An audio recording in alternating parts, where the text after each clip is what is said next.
پاکستان نے گزشتہ مالی سال میں 7.4 ارب ڈالر کا قرضہ ادا کیا ہے۔ پاکستان نے گزشتہ مالی سال میں 7.4 ارب ڈالر کا قرض ادا کر دیا ہے۔ تفصیلات کے مطابق 30 جون 2021 کو ختم ہونے والے گزشتہ مالی سال کے دوران پاکستان نے مجموعی طور پر 7.4 ارب ڈالرز کے قرض ادا کر دیے ہیں۔ سال بک برائے 2020 سے 2021 میں کہا گیا ہے کہ اقتصادی امور ڈویژن یعنی AED بروقت قرضوں کی ادائیگی کا ذمہ دار ہے۔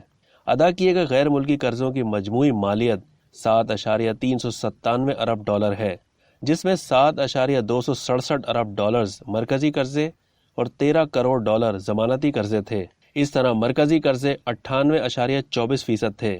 کورونا وائرس وبا کے تناظر میں G20 ممالک کی جانب سے قرضوں کی ادائیگی معطلی کے اقدامات یعنی DSSI کا اعلان بھی کیا گیا تھا، جس کی وجہ سے ترقی پذیر ممالک کو قرض ریلیف کے حصول کا موقع بھی ملا تھا۔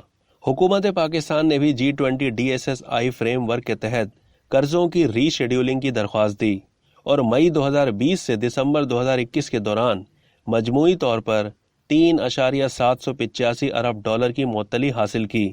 اب تک کے لیے اتنا ہی۔ مزید معلومات کے لیے ڈیلی جنگ کے YouTube چینل کو سبسکرائب کرنا نہ بھولیے اور فیس بک کے پیج کو بھی لائک کرنا نہ بھولیے۔